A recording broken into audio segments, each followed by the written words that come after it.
What up, everybody? Welcome to another episode of King's Court, a special Friday edition. Well, it ain't no special Friday edition. We always on Fridays, but this show is very special, man. We joined by some guests that I can't wait to hear from. Let's introduce everybody, though, man. What's up, my man? Jay Money, bro. You here as always, man. How you doing? I'm doing great, man. Perfect. Better than ever, man. I hope everybody else doing well as well. Let's get to this money today. No doubt. And my man, Teddy B, not Trolley B, but Teddy B, brother. I know you see what I got on, man. Welcome, Teddy. Hey man, what's going on, man? I'm happy to be on the show. I'm happy to be with you and Jay and Jimmy on this special Friday night of playoff basketball, man. Can't wait to get into the card. No doubt. And the man, the myth, the legend himself, the man who got you to the promised land with with the Kentucky Derby tomorrow, man. Our man Jimmy, man, working double duty, man. Welcome on in, Jimmy. Thank you for joining us as well on Friday. Oh man, it's absolutely my pleasure to be with you guys. Last night, watching the Raptors game, I almost broke down, and I'm thankful to come back here and hang with you guys some more. And it's my first time rolling with Teddy B on camera, my guy Teddy B. First time, so what a treat it is to roll with you guys. Thank you for having me. No doubt, no doubt. As always, well, let's welcome in the chat, Jay Money, man. Ricardo, Wiki Insane. Atame, I can't even say your name, and plus I don't even know what that said. I think it said Arabic. I don't know what that is, but welcome on to the show, man. At least you watching. Drew Daddy, Keith, Dexter, 77 figures. I know I'm probably missing somebody. My chat's still loaded up. The link came up a little low. Jay, you see some names I didn't shout out already, man. I know everybody's still piling in here, brother. Please shout them out, bro. Right, yeah, I don't see nobody new right now. What's up, Drew Daddies? What's up, Canadian Capper? Yeah, we got everybody in here, man. A whole lot of people hadn't tuned in yet, man, but they will see all these great cappers in here get to some money, man. Yesterday we only had one game, man. We had a shitload of people watching. Come on, man. We got a 2-piece and a biscuit today, baby. Come on, man. Let's get this cash. Exactly. Let's get this cake. You know they always pile in though, Jay. They come in, we've been having some good numbers lately, man. So they'll pile on in. But let's talk about it real quick since my man Jimmy touched on it, man. Yesterday, I know all you guys, but Jimmy, you really didn't lean to a side. You had that prop bet with Lowry, bro, and that man didn't show up again, bro. I swear the wrong man was traded over there off of that team. But the 76ers, bro, they looked great yesterday. They played exactly the way I thought they would play. With Embiid in the inside, he just dominated. The man even played more than 30 minutes and put up numbers. Easily cashed a prop bet for us. But it wasn't that concerns me now. What concerns me is the Raptors, Jim. I thought this team was destined for the championship, destined for the finals. But I'm looking at the effort, man, from the rest of the guys, and that's one of the questions I had for everybody yesterday. If Kawhi has a bad night, man, who else scores? When he's not on the floor, man, you guys have like no offensive rhythm whatsoever. I'm concerned, man. You got and Kawhi. I don't even know if he wanted to be like a workhorse like that, but it seems almost like the man can only probably get a minute and a half rest each quarter because if he's not on the floor, Jim, I don't know where the points come from for you guys. Did you see when he left at the end of the third quarter? It was unbelievable. The Raptors couldn't score. Sixers must have gone on a 10-0 run, 12-0 run in 90 seconds. It was horrible to watch. And I don't know who could have watched that game and think, oh, Raptors bounce back game 4. Lowry said, and he didn't even, I wish he said more, but he said, I got to help out Kawhi. I've got to be responsible for some buckets on my own. But he should have said, he should have been more brutally honest about how bad he was and how bad the whole team was. Siakam still played fine. Kawhi played great, but again, our offense gets so stagnant. I was watching Kawhi, ISO, and I was just getting these flashbacks of DeRozan. Now, Kawhi's better at it. Kawhi's incredible basketball player, but when Kawhi holds onto the ball, the rest of the players know they're not going to see it, and they stop moving. Everybody just stands around and watches Kawhi, and that's what used to happen with DeRozan. It was I don't know who could have possibly watched that game and go, oh, man, I'm going back to the well with the Raptors. I mean, I would rather go back to the well with Kyle Lowry than the Raptors. I hear you there. Yeah, Jay, your take on this, man, because I know how you feeling, Jay. You probably already like the Raptors, baby, man. I don't know what your take is on this. We haven't discussed it. But what did you see yesterday from the Raptors, man, that surprised you a little bit? Because I know you was kind of leaning towards the Raptors as well yesterday. But the first half over was a casher as well, man. That was great. The full game went under. But 76ers Raptors game yesterday, man. What was your take of it, man? What do you feel about the Raptors team after seeing how they played yesterday? Yeah, once again, the Raptors just pretty much showing no heart. I mean, once again, it's Siakam and Leonard, and that's pretty much it. I mean, at least Danny Green gave you 13 points last night. At least, I mean, other than that, no double digit scores out there. I mean, they got to get some help, man, from some of these bench players. These players they've looked like a complete team all year, and then now they're just looking like Leonard and Siakam. I mean, you hadn't really saw this lately, but I mean, maybe the 76ers are bringing that out in them. I mean, I'm still not a huge fan of 76ers, even if they do advance in this series, which I don't think it's over. If they do advance in this series, I think we make some real nice money, you know what I'm saying, fading them this next series. But I just take it game by game. I'll still look into it deeper. Even though the Raptors had a bad game, I've seen teams come out and get blown up by 30 points in the playoffs. You know what I'm saying? It's not rare. It doesn't happen too often, but I've seen teams have very bad performance in the playoffs and bounce back from that, even on the road. So the Raptors know if they don't win this next game, it's gone. I don't know where their heart is. You know what I'm saying? I'm not have to look deeper into it, but in some way, shape, form, or fashion, I'll still be on the Raptors. If they go down 3-1, they know it'll be over. You know what I'm saying? So they played an absolute terrible game. But I told you guys, I was weary of the 76ers coming out fired up in that first game, which they should have done it. I mean, they couldn't let the Raptors come out there and smack them in the face in their first game. So I mean, we'll see. The 76ers are a damn good home team. We know that, and I mean, we just have to see if the Raptors can rally. If the way that they've been playing, I can't say they're not going to win like this. So they're going to need some other players to step up. Obviously, Lowry as well, but the whole team, I feel like VanVleet, Gasol. I mean, this is what they traded for him for. The type of games that Gasol is having, we didn't picture him to be playing like this. I know it's not so much of a good matchup for him versus Embiid, but still, you have to do something out there, man. You have to do something for your team out there. Defense, rebounds, assists, points. You got to do something, bro. So I feel like Gasol is a little bit of a disappointment right now. Yeah, no doubt. And my man Roxas in here, man, said exactly, Jay. You're right, man. Take it game for game. Don't overreact. Don't overreact. But we know how it is, Jay. You had mentioned it yesterday. Some people 1 minute, everybody on Denver, the Denver lose, and everybody on Blazers. And then if the Blazers win, everybody fading Denver again. They on the Blazers. It's kind of what have you done for me lately type of league. That's what the NBA is. But Teddy B, what's your take on what happened yesterday, man, so we could get to the cap? Like, did you see anything that stood out to you yesterday, either from the 76ers side that went exactly the way you planned? Because I know you were on Sixers as well yesterday, Teddy. Or was it something that the Raptors that you foreshadowed seeing this team didn't have it like we thought they had it? No, man, it's exactly what I expected. I mean, I hate to say it. I had a conversation with Jimmy actually on the show, on the chat, and I was telling him, I don't trust Lowry. Here's the thing, and nothing against Toronto. I mean, I like their fan base. I think they're one of the best fan bases in the NBA. You see how they pack that arena, man. Canada's one and only NBA team. I really hope that they can get it together. But I've learned a thing or two over the last 5 years, especially in the playoffs. When you expect the Toronto Raptors to come back and bounce back, 9 times out of 10, they will break your heart. And it's sad to say because Kawhi Leonard, he had for me, in my opinion, he did everything he could to keep the Raptors in the game last night. They just don't have a 2. And Lowry's not an all-star. I know he's made an all-star game before, but he's just not a real number 2 player. Siakam's a nice player. He could maybe be a 3 or a 4 on a championship team, but he's not a 2. And that's the thing that stinks because Toronto, without a number 2, in my opinion, they don't really have a chance to get out of the East. And I know Kawhi is already probably thinking about what he's going to do in the summer. But it came down to me. The line opened up at -1.5 of the Philadelphia 76ers for a reason. And all of a sudden, everybody was piling on the Raptors. And you saw the line flip.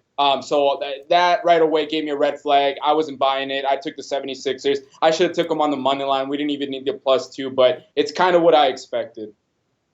No doubt. And Jimmy, this is your team, and we don't meaning to sit here and shit on them because we're going to get to my Blazers later. So I don't want you to return the favor and take a shit on them as well. But we had to talk about the Raptors. We had to talk about the Raptors for a little bit. But one thing that me and you had talked about, Jimmy, was the fact that I like Gasol out here. I thought Gasol would be able to defend Embiid, seeing that he's also kind of like a stretch big himself. He could play the 3-point line. He could play in the paint. He could do all that. What is your impression of Gasol? I mean, I personally feel like you guys have been robbed a little bit from what I thought about Gasol, his defense and what he was going to bring against Embiid. And it's kind of looking like it took Embiid one game to kind of realize that, okay, this man can't really guard me. And now he showed us last night. Embiid has this cocky swagger about him right now where he knows that Gasol's having trouble with them. And Ibaka is the opposite. We don't get enough clips of him on the bench, but is he just sitting there fucking pouting because he's not getting enough minutes and he's not playing well when he's in there now? I guess Ibaka is the kind of guy who needs 30 minutes to get in the rhythm of a game. Gasol, I love when Gasol has the ball in his hands.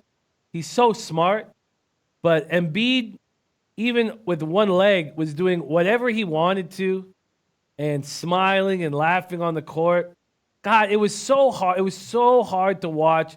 And now, if you see the odds for Game 4, -1 opening for the Raptors and money coming in on them, -1.5 now. Embiid, the whole Sixers team looked in control from start to finish, and we're not concerned ever. There just didn't seem to be one point where they were concerned. And we talk about Kawhi doing. I mean, Kawhi, sure, he was good in the game, but he's not getting anybody else involved. And maybe he shouldn't. Maybe the rest of the team is playing so bad that he shouldn't, but it just creates this stagnant deadness offensively. And maybe, I don't know, Ibaka's fucking pouting. No one's getting the ball except Kawhi. Danny Green came out firing, like Jay said, he hit his over three-pointer prop immediately, but it looked really bad. And you're right. You're right about the overreacting, but, like what Teddy says, we've just watched this team buckle, and every time we have hope, it's just ripped out of our chest, and it's hard to have hope now. Gasol did not look good defensively, and Ibaka looked terrible when he came on the floor. So we have a problem. Like, in that first round, now obviously Vucevic is much easier than Embiid, but our bigs were in control of Vucevic the whole time. It's the opposite now. Embiid is in complete control when he's out on the floor, and we're in big trouble. Now, we have a ton of depth, and we're capable of turning it around. And you know what? I'm not going to hesitate backing Kyle Lowry one more time on Sunday. And I know a bunch of you guys are like, Lowry's trash, Lowry's all this.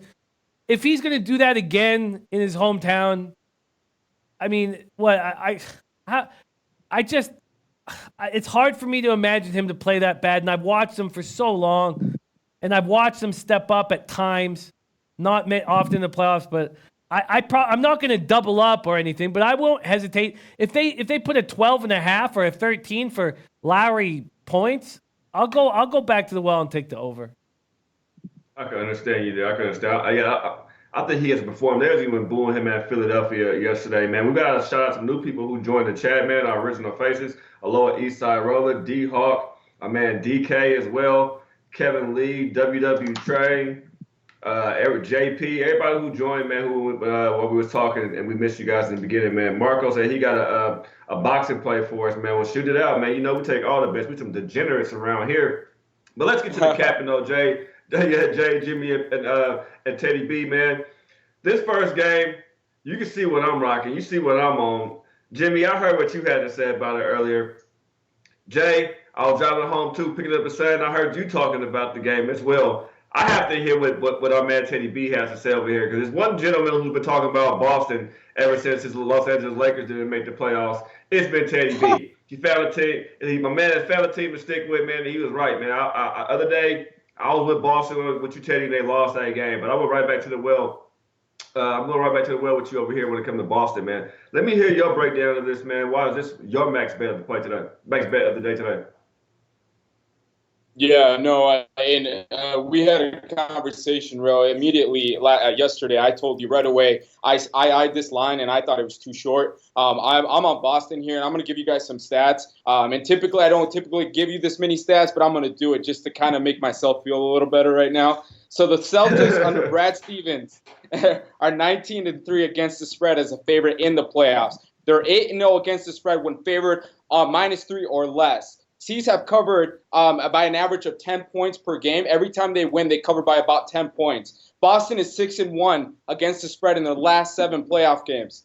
Boston is 8-1 in their last 9 games against the opponents in the Central Division in the Eastern Conference, which that stat, I just threw it in there. And then I went to the free throw percentage, because when you want a team to cover a spread, you want to take 9 times out of 10, you want to take the team that can hit their free throws. Right now, the Celtics are hitting their free throws at an 82% percentage, and then the Bucks are at 72% right now. So right now, my big thing here is I was already on the Celtics because of Brad Stevens and because of this man right here, Kyrie Irving, the guy that shows up, who hit one of the biggest shots in NBA history. And when he says, if you guys remember after that game, he said, you know what? This is what Boston traded for me. This is, it's fun when our backs are against the wall. Basically saying, you know what? I'm going to be there game 3.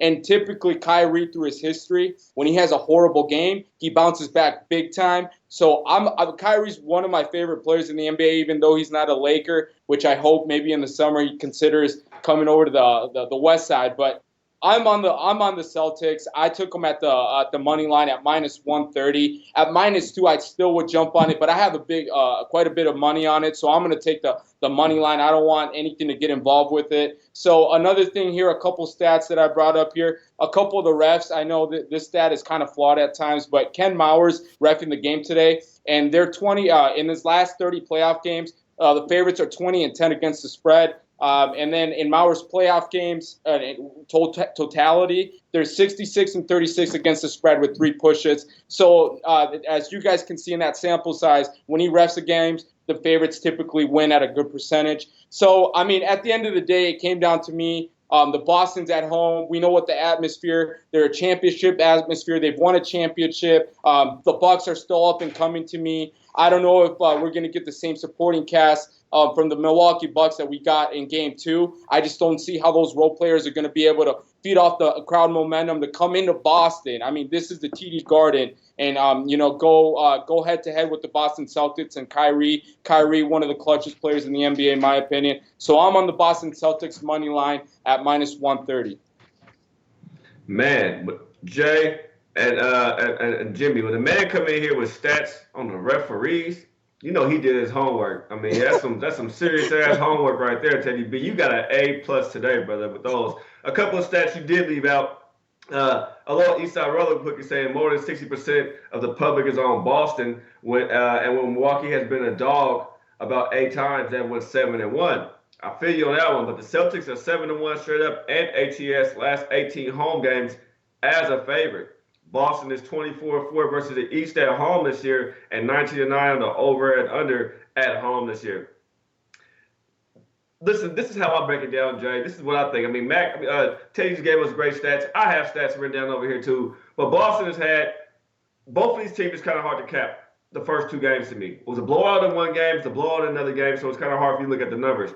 So to me, this is a fresh new series. This series starts tonight, and it starts tonight in Boston. The Danny Ainge situation with a heart attack, that's going to play a factor tonight. They're going to come out there, and they're going to give that pep speech, and they're going to talk big, and he's going to let them know, like, I want to see y'all get a championship. Who knows, blah, blah, blah. He'll give them one of them Ray Rice type of speeches. And that's how Boston turned up. I really having a problem, Jay, trusting Bledsoe. Bledsoe struggles against these Celtics. He's 8 for 17 right now. He only has 9 assists in 2 games. Ilyasova and Lopez, they just aren't producing the way you would think they would produce. It's kind of like, to me, without Brogdon out there, this team only looks built to beat the Philadelphia 76ers. It looks like they, instead of trying to go out and build a team to beat the Boston Celtics, you kind of went out there to build a team to kind of beat the 76ers with all your length. You got Marquise Morris showing up. Morris is showing up with Smart being out, and he's playing solid defense, getting you solid minutes every time he's on the court, solid points, and a solid hustle defensively. Bledsoe is struggling, like I said. Boston has several guys that stepped up, except for Tatum. Tatum prop tonight is my play. That's my play. That's my favorite play today, actually, is Tatum over 21 at points and rebounds. It's now at 22 and 22.5 some places. I like Tatum tonight to get it done. We'll come back and still talk about it some more. But, Jay, what's your thoughts on what Tay just said? My feeling on it? You and Jimmy just broke the game down, so I want to hear what both of you guys have to say. While it's 420, though, it is 420. So while you guys are answering questions, I'm about to get Dabby over here. I'm about to take me a fat vape cloud. You know how they do the vapes? I'm about to blow one in when y'all come back. I'm about to huff and puff and blow the whole goddamn house down. J Money, what you think about it, brother? Yeah, I'm on the Celtics here. I'm on them at -2. I see the line, you know what I'm saying, fluctuating between 1.5, down to -1 at some books, even though my book has went back to -2. We getting, you know what I'm saying, some late push.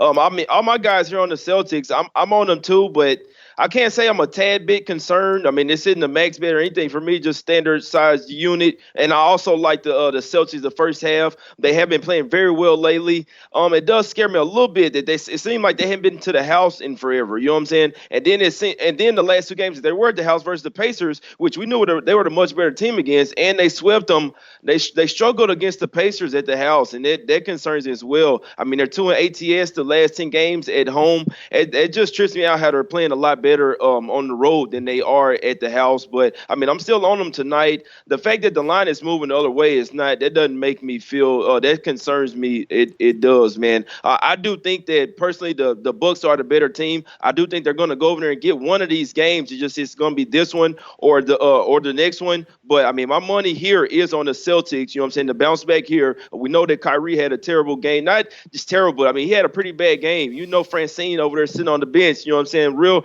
upset last game. So I think they will bounce back tonight. You know what I'm saying? Horford.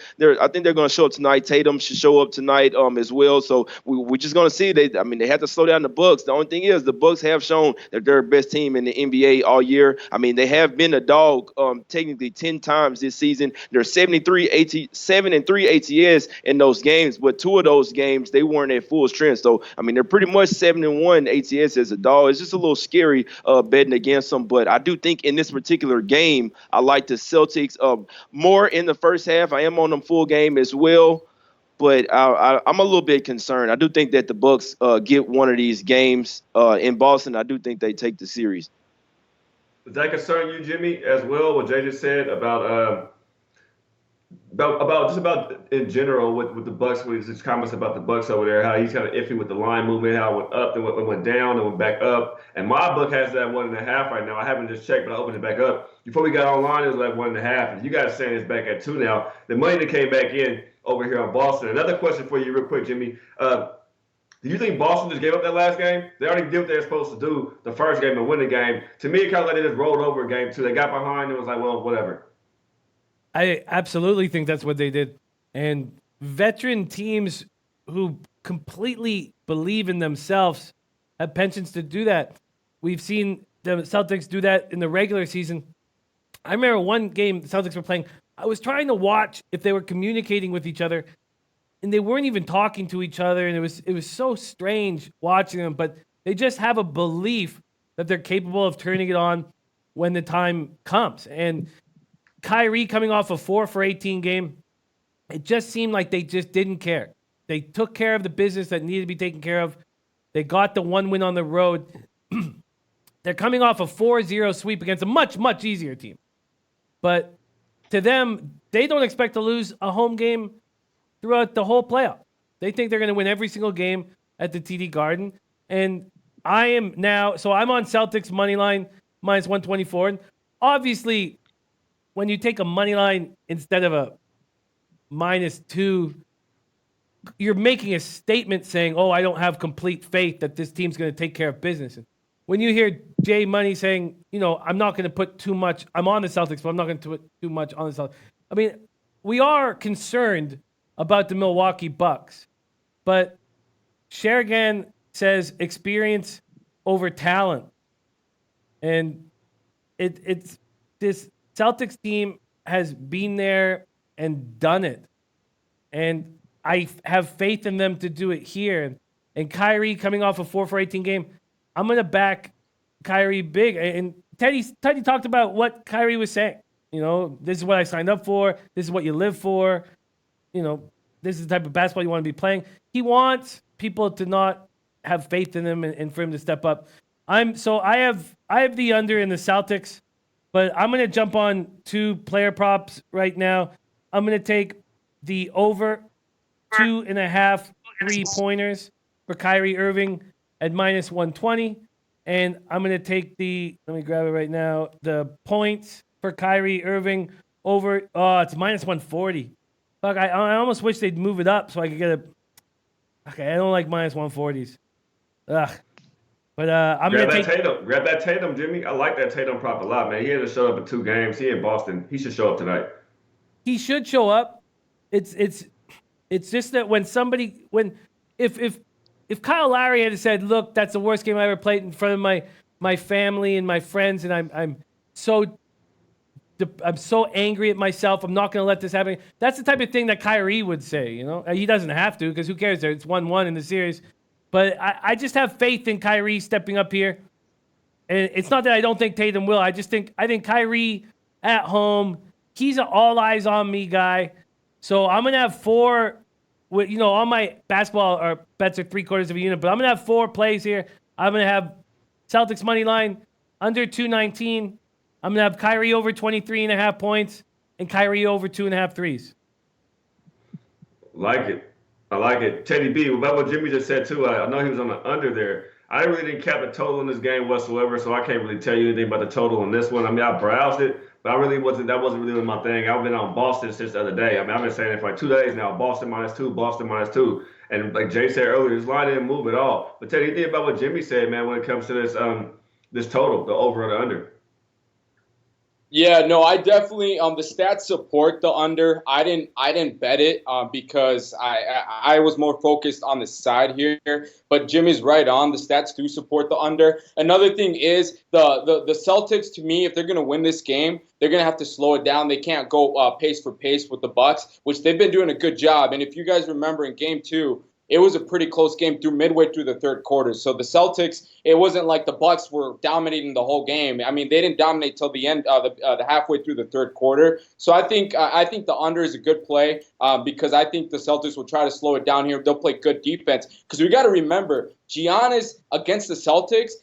Throughout all the teams in the NBA, he's averaging his worst field goal percentage against any team in the NBA. So that means that the Celtics are doing a pretty good job, even though he's still getting his points of not giving them just those easy buckets that he's been getting the whole season. So, and another thing, Giannis pulling up from 3, I can live with that. If I'm back in the Celtics, I know he had a couple last game, and if he wants to keep doing that, let him keep doing it because I got something to say. If he can hit those in Boston with the crowd away from Milwaukee, all power to him, but I can live with that. I think the under is a good play.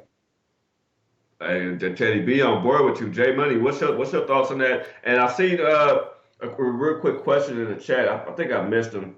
Somebody said Tatum hasn't been playing really good lately. Tatum hasn't really been right all year since Kyrie is back. I mean, Tatum had his moments. Tatum had his shit. I kind of think Tatum is a little butthurt about the trade talk.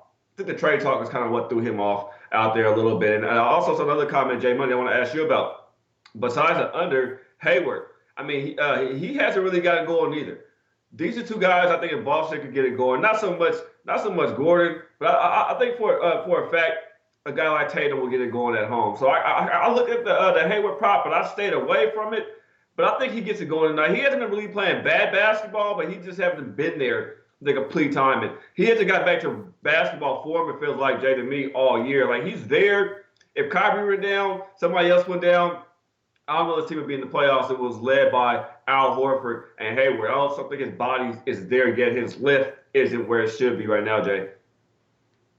Yeah, you're right. I would look towards maybe Hayward. I don't know. I still don't see him as that player that he was before the injury. I mean, it looked like he's sort of lost a step. I just still think that he's a good player, but I think if I'm gonna be looking towards a prop tonight, mine would have to be Kyrie. I mean, I don't bet a lot of props, so it will be Kyrie, you know what I'm saying, looking over the points. I think he's going to ball out tonight. So in theory, you know what I'm saying, he should. So, but Hayward should have a pretty decent game. You know what I'm saying? I see what you're saying there, Real. If he struggled on the road here, come back to the house where you feel a lot more comfortable, you should, you know what I'm saying, have a lot better game. But I like the under in this game as well. I feel like both teams have to slow down each other. I mean, you can't let either one get into their offensive zone, which we know one of them will. But, I mean, someone has to get shut down here. We know this is a playoffs. You know what I'm saying? In certain games, I'll take the over, but for the most part, I like unders when it comes to playoffs. Defense wins championships.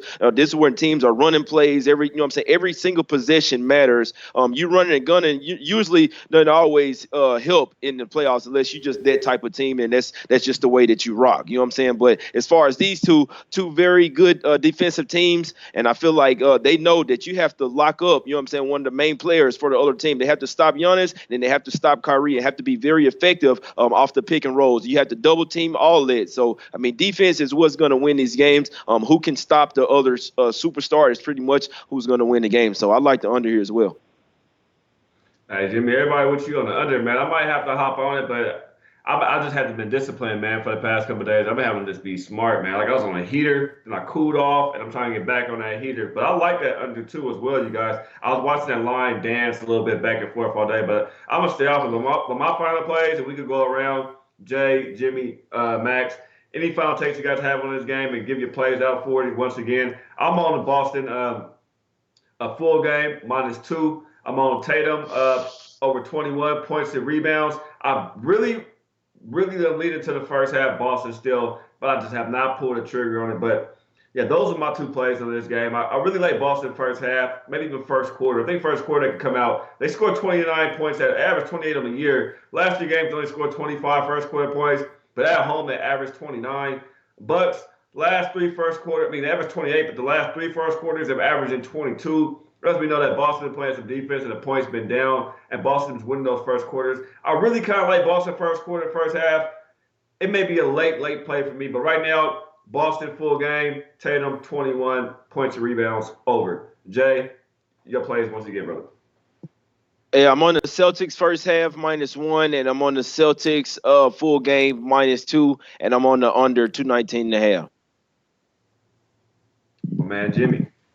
I'm on Celtics money line -124, under 219 at -105.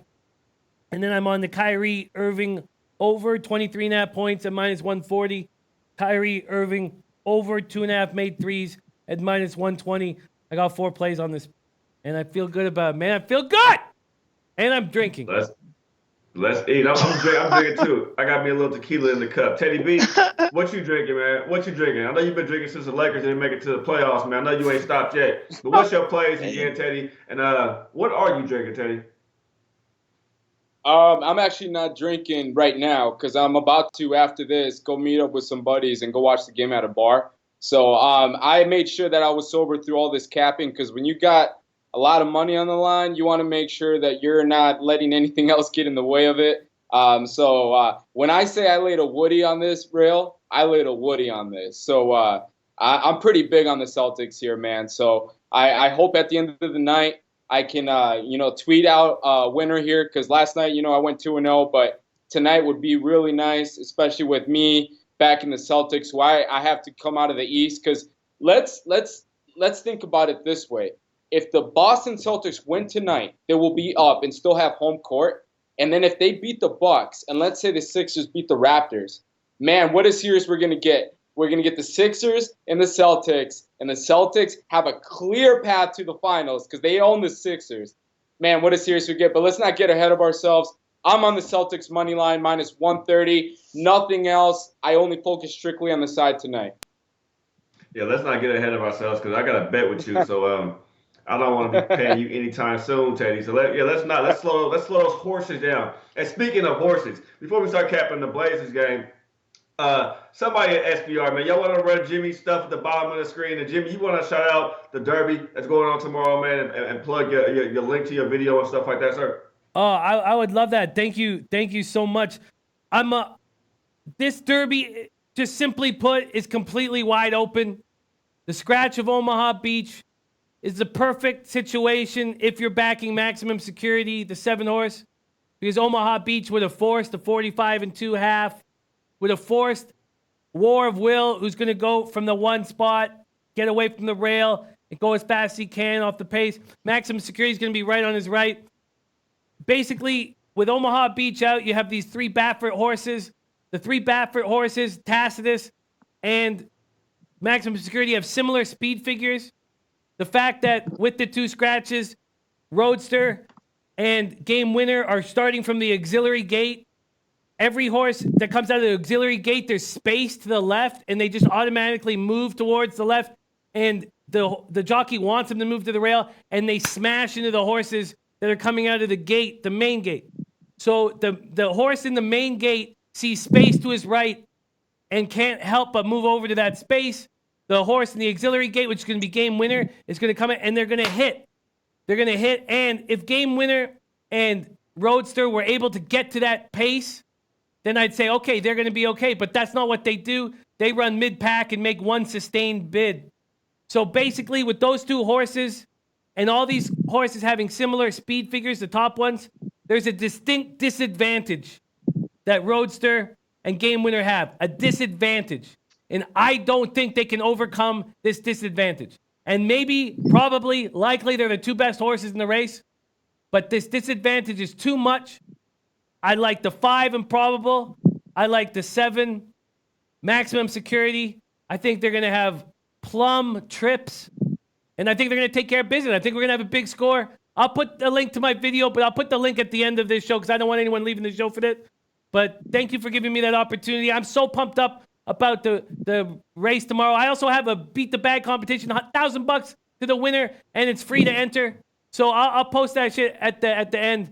But thank you for giving me that opportunity, King. And the horses mean the world to me, and I really want to get new people to love the great sport of horse racing and check it out. This is a great opportunity to do it tomorrow. So thank you for that, King. No problem. All opportunities you give with me and the rest of the guys around here, man. Shit, if I can return a favor anytime, man, there you go. And you guys in the chat, man, you hear the man saying, we all NBA guys. What do NBA players like more? There's something free. Everybody likes some free shit, especially NBA athletic. Guys who play NBA or just play hoop in general. We like those free sneakers, those free jerseys, and some free money. Go get that $1,000 bag over there, man. Like my man said, the more people that join, watch that pop probably rise up, man. But the link will be coming soon. Jay, I can't speak about this game first because I'm from Portland. So me speaking about it first is going to sound real iffy and real strange. Jay, would you want to break down this Portland game for us real quick? No problemo, man. Hey, the last game, the Blazers went right in there to the Nuggets, right in there to Denver and smacked them in the mouth. Totally shut down Jokic and everything, man. I mean, they have to be the clear-cut winner in this game. It must be easy. You know what I'm saying?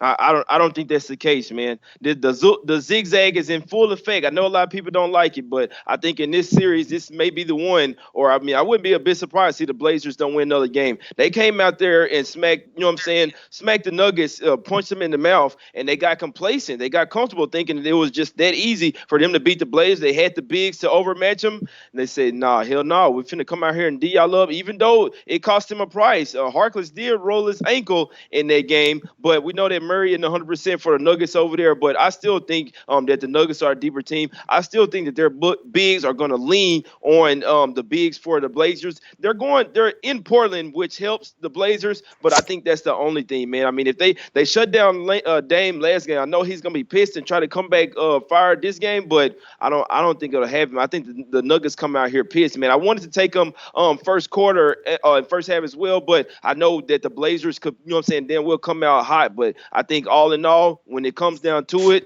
when it, you know what I'm saying, when the fat lady sings, I think the Nuggets win this game, man. I didn't take a money line, but I do think it comes down to the wire regardless. And if you're gonna give me 4 points, I'll take that. But this is a must-win game for the Nuggets. I mean, you was the favorite to win the series, and you won game 1 pretty much with ease. Then you lose a game 2 at the house. You can't afford to lose this game. We saw them step up versus the Spurs on the road. You know what I'm saying? Mike Malone making his coach adjustments for DeRozan and Aldridge and White. I think we see the same thing tonight for them making adjustments for them coming to, you know what I'm saying, lock up Jokic. They got to do something different. And they know, man, they was just shooting way too many threes the last game. I'm talking about ill-advised threes. They on 3-1 fast break and pulling up for 3. You got to drive the ball to the hole. You look at the quotes, they know that. They saying that same thing. They got to drive it to the ball, drive it to the hole more, be more physical in this game. The coach pretty much called them out. I think the Nuggets get this one tonight. Man, Jay, only one thing I kind of disagree with you just about was you said it's a must-win for the Nuggets. I think this is more of a must-win for the Portland Trailblazers, seeing that we snuck away with a win up there in Denver, especially with Dame only having 14 points. He only had 14 points. We walked away with a win, but that's also because the big man over there only had 6 points, 7 points himself over there. He didn't score that much either. But it's played like that defense, Jay, and I didn't think they had it in them either. And part of my reason about this, I haven't taken a side yet, so I can't wait to hear what Jimmy and what our man Teddy B had to say about this. I haven't took the Blazers yet. I did take the over though, because we're gonna score over 100 points at home.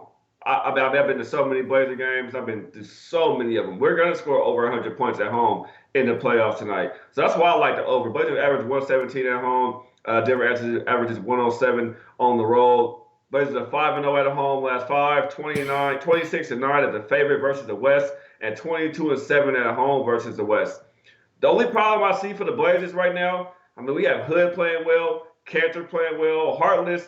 If he doesn't play now with that rolled ankle, we lose some length and an extra defender. But Cantor's been playing decent basketball. Dame having to slow down on the turnovers. CJ has been a nice backup to Dame out there. And with Murray dealing with a thigh, Craig dealing with a nose issue, and after I see how Denver played last game, they didn't exploit the inside out. They didn't go to Millsap and jumpers like they should have in the paint all game. They kept trying to shoot threes.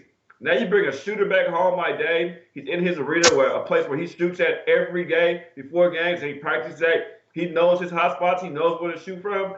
I have to lean Blazers here, but I'm more so towards an over because I know Portland, we will put up 100 points in Portland. It's just something that I just always rock with when the line's around right here where it's at.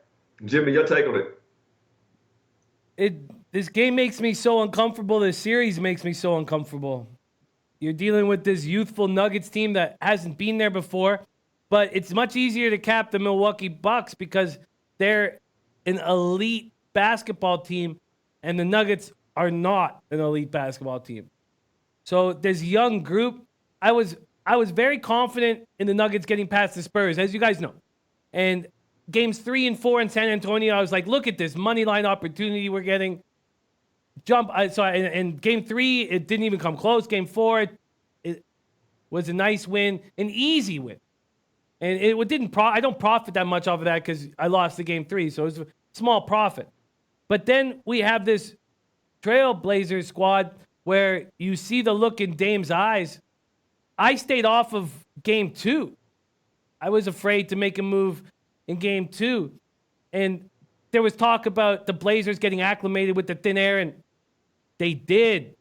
And now Jamal Murray's hurt. And Jokic, is it possible that Cantor's in Jokic's head? Is Jokic that weak? Jokic is feast or famine, man. Jokic either looks like the best 5 in the NBA, or he looks like a kid who shouldn't be on the floor. It's so hard to figure out this Nuggets squad. The most appealing play all day on this game, and I've been afraid to make a move on anything, is you talking about the over.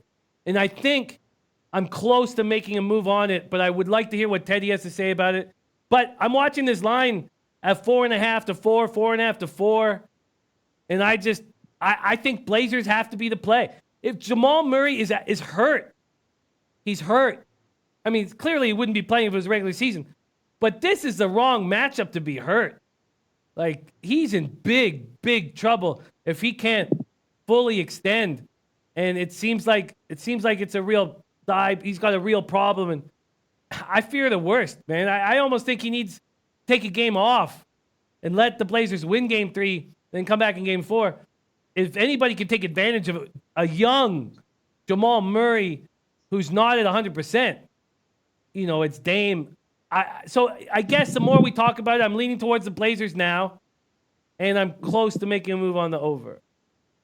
Isn't it funny, though, Jimmy, before you respond, how the Blazers have a different line? You would have thought you would have seen a 4.5 and a 5, a 4 or 4.5 with Denver over there. Blazers' first game at home is automatically a 4.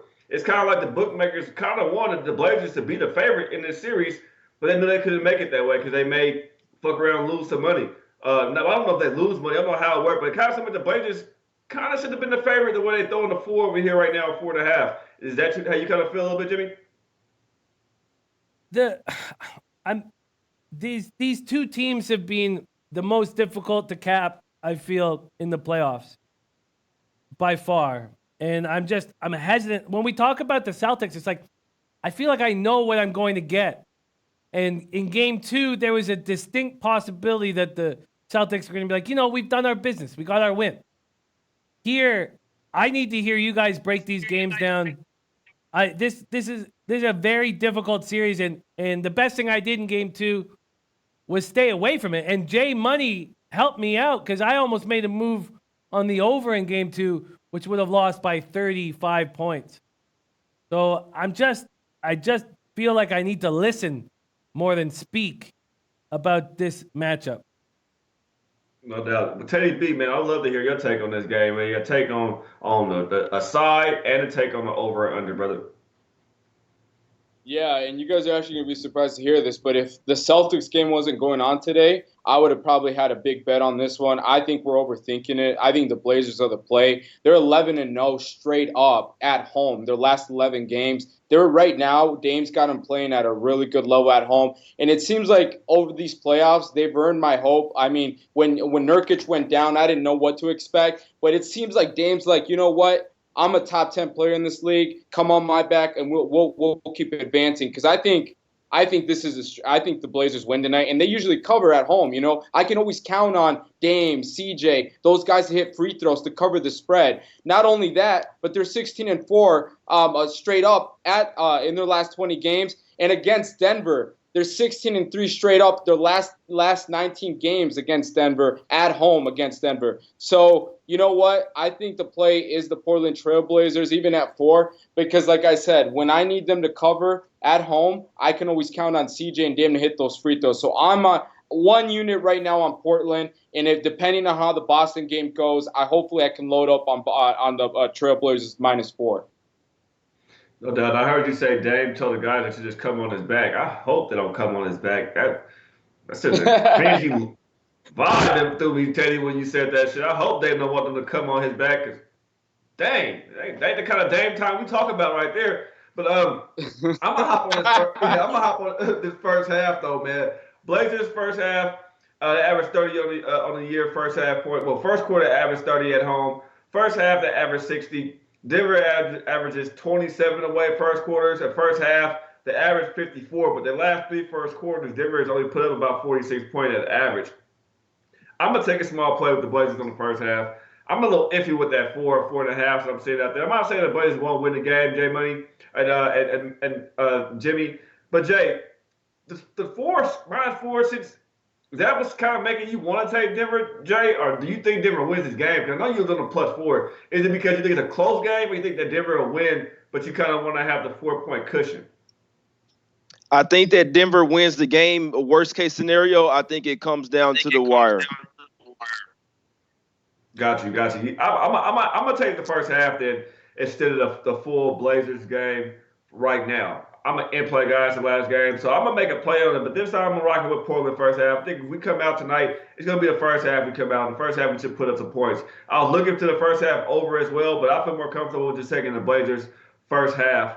So I'm going to do that. I'm going to take the Blazers first half. Let me get my line up and get my book out. Jimmy, anything you want to reiterate, or Jay Money, you want to reiterate about this game, or any questions you want to discuss before we talk about some other games? Yeah, I got something quick here. If my crazy game says give the ball to Jokic and let him work. So if I'm Malone and I'm coaching this team, I have to exploit Cantor. I have to get Jokic involved. And I would rather take the time to have Jokic set up. Jokic can pass it out. Then we go back to Jokic. He can get it back outside the perimeter and then back into Jokic. If I'm Malone and I'm going to focus on that one matchup, I actually think that it'll slow the pace down a little bit from the Nugget side. That's the only thing that's holding me back from taking the over right now is my thought that that's the biggest advantage that they should have. And clearly they didn't have that advantage in game 2. And even in game 1, Cantor stepped up. But if they're going to focus on the Jokic matchup, it's not going to be a high-paced move. It's going to be a slower-paced move, and that calms me down from making a move on the over. But the more we talk about it, the more I think the Blazers take care of business. in Game 3. We watched Denver go into San Antonio. I watched Game 3, the whole thing. I had Denver, and they look bad. But we know they have a ton of depth. Now they're dealing with some injuries. We don't know how bad the injuries are with Murray, Torrey Craig, but they're dealing with injuries. But I think that if the Nuggets are to step up, I really think it'll be Game 4. I think that the Blazers can use the crowd and use the injury to Jamal Murray. I know that Denver can get him off the floor and still take care of business. The chat was talking about Beasley. But I'm very close to only pulling a trigger on Blazers. And what will stop me is that Jay Money's on the Nuggets, and I just know I won't hit over 54 or 56% if I'm going up against Jay Money. So I'm almost talking myself into doing nothing here. So I guess, can we talk about a player prop or player props with Dame? Maybe I should just focus on that instead of going up against Jay. We got Dame 27.5 points. Is that where I should go? I don't know what to do with this game. This is a tough one. Yeah, this is a very tough game for me to cap as well. Just because I'm from Portland, I've been fading my team, and it hasn't been panning out for me either. So now I'm rocking with them, and I feel like, man, I hope I'm not the fucking curse over here. I don't really know, Jim. I'm gonna look at my props right now, but I think my man Jay Money has something to add on to. Yeah, Jimmy, I was going to tell you real quick, don't never be afraid to fade me. I mean, I can't hit every play. I wish I did, man. I wouldn't be fucking waking up at 5 o'clock in the morning and going to work and stuff, man. So, which I'm starting to think about, you know what I'm saying? Not going to that motherfucker no more. But now, regardless, you know what I'm saying? I'm not going to hit every play. So, I mean, if you like the Blazers that much, I would say take them in. But I just don't think this is a spot, Jimmy. And one more thing, you are right that the Denver, they look bad in that Game 3, but you have to think Denver lost Game 1, and then they bounced back in Game 2, and then the Spurs were in bounce back mode in Game 3. It's the reason why it looks so bad. And then you were high on the Nuggets, remember? Then they went and won that Game 4 in San Antonio, which was very tough to do. So, and the Nuggets hadn't lost 2 games back-to-back already, and I feel like they were playing a pretty decent team over there in the Spurs with a pretty decent coach. So I feel like this is the one. They won Game 1 and lost the last game. They hadn't lost 2 games yet here in the playoffs. They got pissed at the little scruffle at the beginning at the last game. They know they need to drive the ball in more. I think they're going to get foul calls tonight. I think that Cantor is going to get in foul trouble early. I think that the Nuggets win this game. Hey, Jimmy, the one thing that Jay does touch on, for some reason, my man Dame, bro, he can make a 3-point shot. They get fouled on it, and they still won't give him the foul. I don't know what it is, Teddy and Jimmy. Why the referees don't call the foul more for Dame at home? Have you guys noticed that, Jimmy? That Dame doesn't get the home court love from the referees? I've noticed that Dame doesn't get a ton of love. He doesn't get respect that he's now earned for sure. And Jay, it's just about what you're saying about don't be afraid. It's not about you being right every time. In this business, it's about 56%. It's that threshold. And it doesn't matter if I'm going to stay off the Blazers, I think. And the fact is, if I stay off every time you're on the other side, I'll win more than I lose. I'll save, and that happened in the total for Game 2. It just works. It works. It really works. What I've noticed is when a capper that you respect is on the other side, just stay off. And who cares if 44% of the time you would have been right? That's not how these numbers work in this business, But yeah, I agree. Dame doesn't get enough love from the refs. And, maybe he shouldn't wave to the Thunder after he hits a 3. Maybe he should act like he's done it before. Maybe he'll get more respect then, I can hear your point there. And, you make a great point, too, about, man, fading Jay, or fading you, Jimmy, or fading Teddy B. Any of my guys, man, they try to talk me off shit all the time.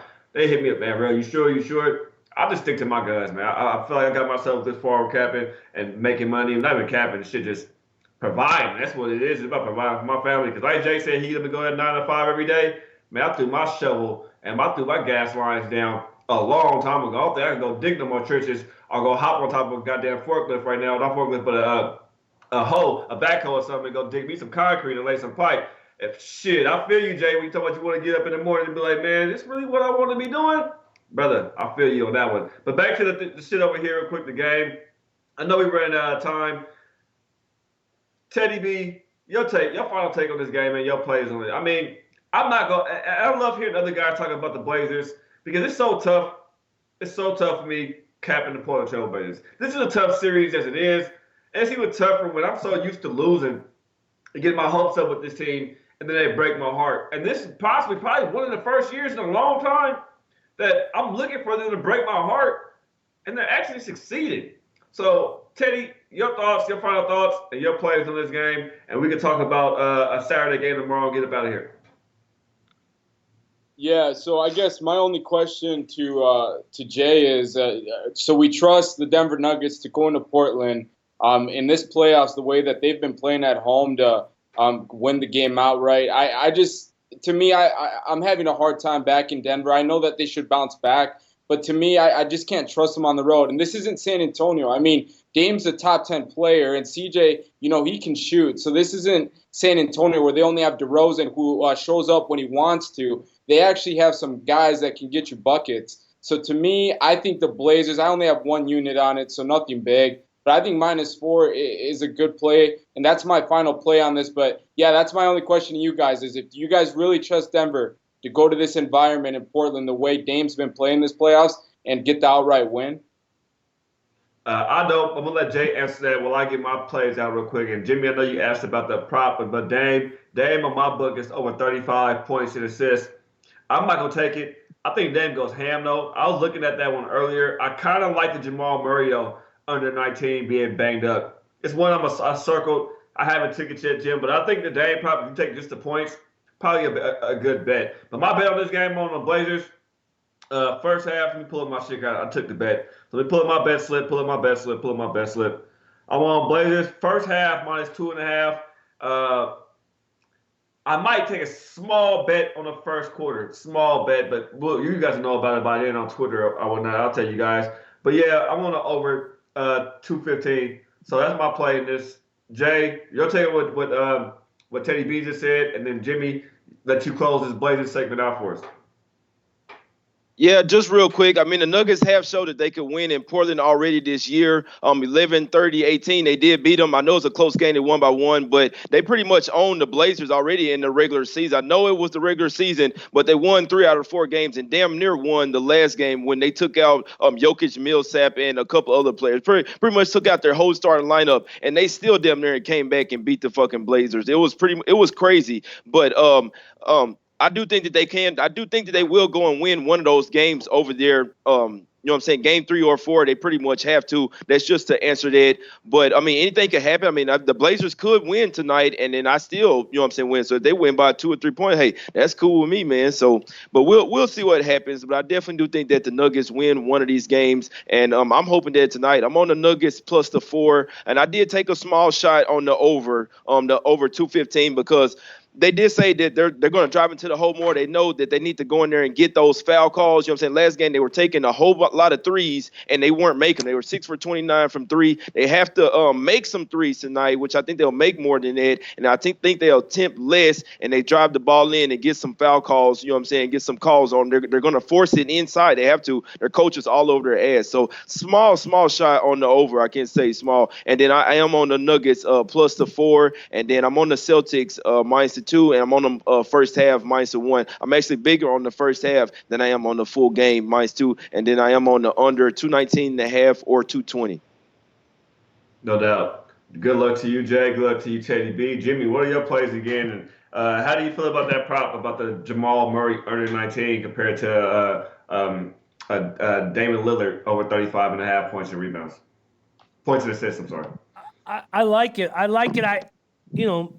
Canadian kid, Jamal, the guy, he's got a heart. He cares so much. And that's my only kind of fear is that he wants so badly to succeed. And, sometimes when you're hurt, I know this is not going to help defensively, but offensively, you slow down a little bit. You slow down, and you actually can make sharper, smarter decisions. Jamal Murray, he just scares me. He's got, we talk about the look in Dame's eyes. I see that look in Jamal. I think he's a monster. I think he's just going to be a spectacular player in the NBA. I've always been an enormous fan of his. But I do like it. I do like it. But the problem with that bet for me is that I just don't really know what's going on. Do we really know what's going on with his tie? Like, I just don't have enough insight. Like, it seems like one of those bets where you got to watch the shoot around and you got to just have your eye on him. And I don't really know what's going on. That's my only concern, is that in this, when you're making these decisions, you want to have as much information as possible. I have made one decision. I'm going to be on one play here. I do like Portland full game, and I understand you play Portland first half, but I'm going to take Portland first quarter. I think that would be my biggest edge. Portland with the crowd, Moda Center going nuts, Dame, CJ rolling, hitting big shots. Jokic, we'll have to see how he handles everything, and I think that Jokic will, throughout the game, enforce, you'll see Jokic's handprint will be all over this game, but I think that will come slowly throughout the game. So yeah, Michael Irvelina is on Blazers first quarter. I'm gonna roll with my guy Michael Irvelina. I'm on Blazers first quarter, and I haven't bet it yet, so line chopping right here. So officially for my show, it'll be -1 at -110, and then my book is offering it at. Let's just quickly see right now. I won't waste your time with. Maybe I will just waste your time for a second. First quarter, I'm getting -1 in that. So on the show, it'll be -1. I'm going to bet it at -1.5 at -110. No doubt, no doubt. Well, Teddy B, quick rundown. I know we ran out of time and the game is getting ready to start the other game, but I am on Rockets tomorrow as well, man. I'm on Rockets tomorrow. Not Rockets tomorrow, like spread-wise, but I'm on an overnight game. Baskets are coming tomorrow in Houston from Golden State and from the Rockets, man. I'm on an over 221, and I'm going back to that well with the 76ers, man. I'm taking the 76ers money line. Teddy B, what plays are you on? Anything you have for the weekend? We'll pass it all around, and Jimmy, we'll let you end the show after my man Jay Money finishes just giving it where they can find him at as well. Let you end the show with the cut, man, with the horses, if you don't mind, Jimmy. Yeah, so I'm only on I'm on 2 plays, but I'm on Boston money line tonight -130, pretty big, and then Portland 1 unit. And depending if we end up cashing with Boston, then I might load up on the Blazers tomorrow. I haven't really looked into it yet. I'm more focused on today, but that over sounds good, Rail. But you guys can find me at TeddyB_1, numero uno. And you know what? All I gotta say, man, is I really hope Kyrie gives us that show that we expect tonight. Let's get it, Boston. Good luck to you, Teddy. I know personally how much you got in this game, bro. And I have about 10% of what you put on it, brother. So good fucking luck to you tonight. Jay Money, what's happening?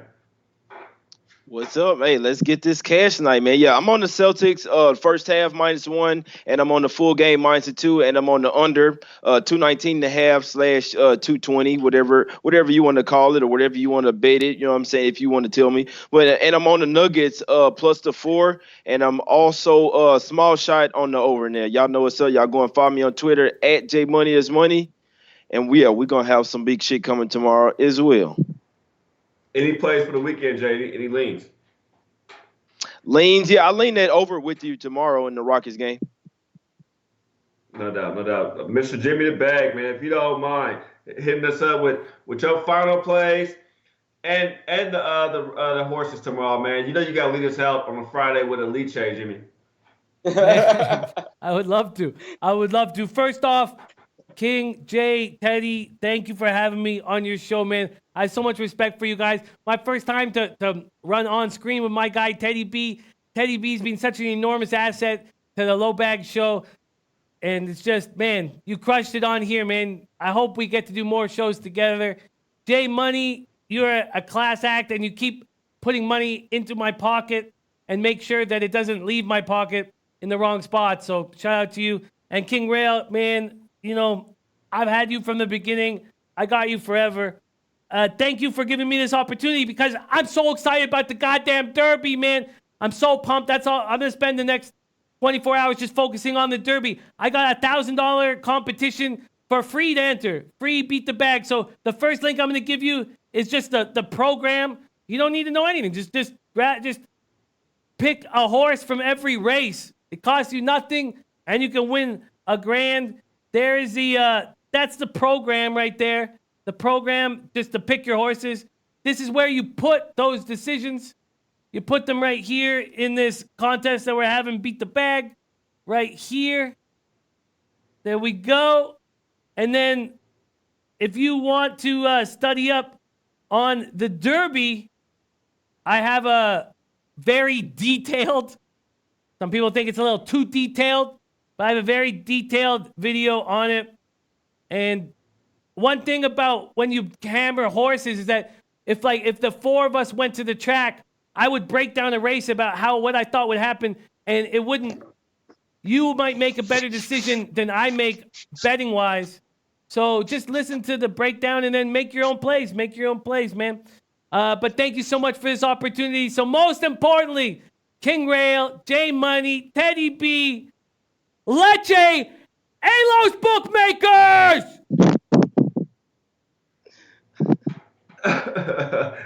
Deuces, everybody.